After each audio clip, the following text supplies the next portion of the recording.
Fit-28 ta' Lulju tal-1993 Raymond Vella kien xtara mingħand il-Gvern parti mill-arti li kellu fil-Fekruna għal prezz ta' 14,000 lira Maltija. Fit-12 ta' Lulju tal-1996 Gvern Nazzjonalista ta' dak iż-żmien kien espropja l-ġnub ta' parti mill-art ta' Vella fix-Xemxija. Il-ftehim kien sar fit-30 ta' Mejju tal-2007 u bis-saħħa ta' dak il-ftehim Vella tal-Mare d'Oro irċieva kumpens ta' madwar 500,000 lira Maltin, ekwivalenti għal kważi 1,200,000 euro.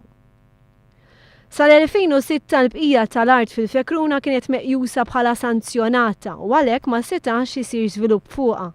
Imma fl-2006 l-Gvern ta' Lorenz Gonzi injora l-parir tal-MEPA u daħħal l-art fiż-żona ta' żvilupp biex bekk il-valur tal-art sploda l-fuq. B'valur fuq l-art li kien ħafna ola milli kien qabel is-sena 2006, Vella mbagħad daħal f'negozjati mal-amministrazzjoni preċedenti ħalli l-Gvern jieħu l-bqija tal-art. Il-Gvern bis-saħħa tal-eks Ministru Jason Azzopardi iddeċida li jieħu din l-art għal skopijiet li huwa sejjaħ ambjentali.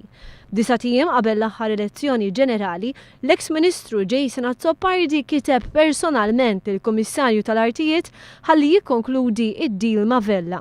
Ta' dan Vella tħallas mal-4,200,000 euro fil-forma ta' biċċtejn art fil-Kappara u San Ġwan.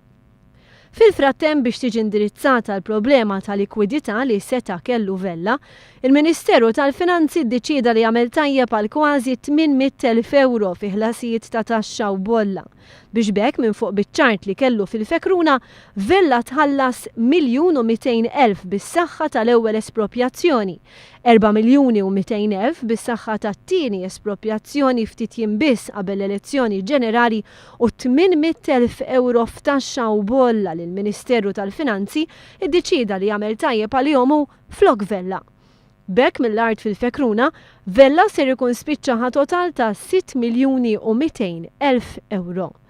Dan apparti li l-valur tal-artijiet f'San Ġwan u s-Swieq jingħataw għal prezz ta' 4,200,000, meta stim indipendenti mqabbla ma' kemm sejra l-proprjetà bħalissa jindikaw li l-valur jista' jilħaq il-kważi 6,5 miljuni.